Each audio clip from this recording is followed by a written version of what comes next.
For cars at an unusual intersection, what is the order of passage? Task: which car will pass the intersection first, and which will pass last in the situation shown in the picture? Answer options. 1. Red and yellow first, blue last. 2. Red and blue first, yellow last. 3.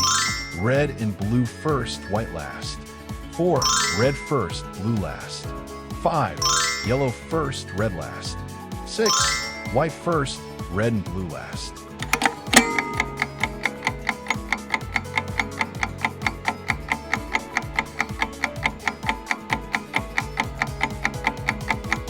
Analysis of the task.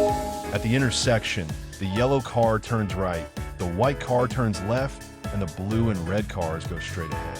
The intersection is not equipped with traffic lights. There are no signs, and the road surface is the same. This means that we are dealing with an unregulated intersection of equal roads. Even beginners should know that at an intersection of roads of equal importance, the driver of a non-rail vehicle must give way to other vehicles approaching from the right. This rule is called the right-hand rule.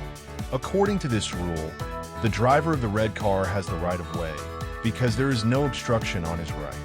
After he passes, the obstruction will disappear for the driver of the white car, and he will pass second. Next, the driver of the yellow car will have the right of way, and the driver of the blue car will be the last to leave the intersection. The correct answer is number 4, red first, blue last. Oh yeah!